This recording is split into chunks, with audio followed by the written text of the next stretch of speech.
A report released earlier this year by the United Nations Educational, Scientific and Cultural Organization says the film industry in Africa could be a new game changer.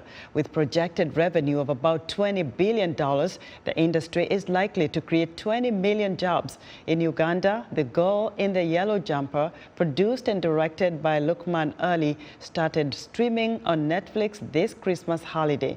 Africa 54 Technology Correspondent Paul Ndiho spoke to Ali, a Ugandan screenwriter, film director and producer, about his new deal with Netflix. Loukman Ali, welcome to Africa 54.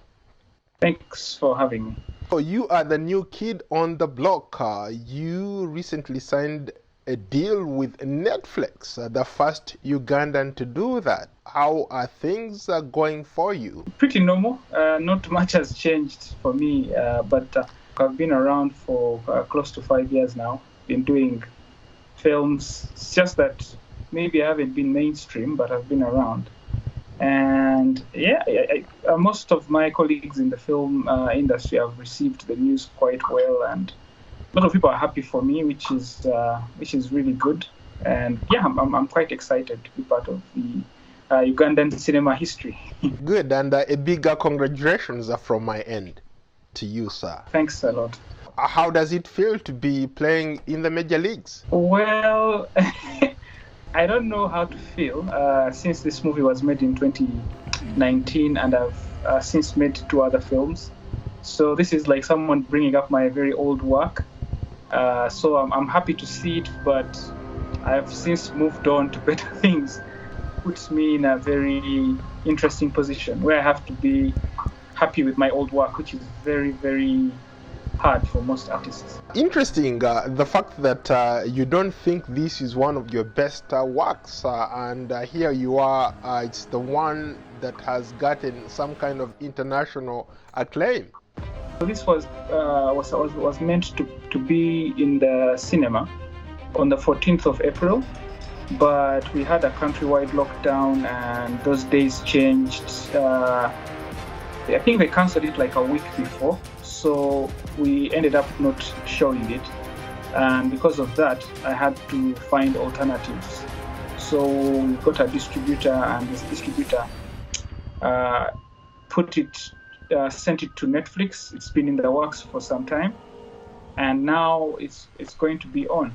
So since then, I've done 2 projects after that, which was The Blind Date and 16 Rounds, which are on YouTube. I put them up on YouTube. I'm very proud of the accomplishment, and I think it's amazing. How did you get into film production? First time I remember, like, movies, I was around the age of 8. I think I watched a movie called We Were Soldiers, and I was really amazed by the whole action sequences and all that stuff. And I grew up watching the likes of Rambo, all these films. So I was very interested in being part of the whole thing.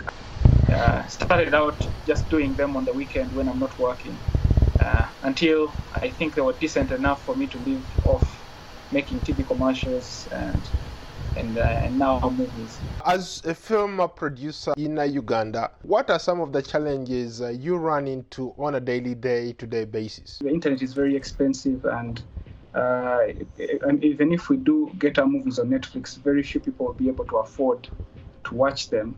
It makes it an undesirable market for all the streamers, because if people can't watch, then what's the point? Why invest in local talent if the locals will not watch?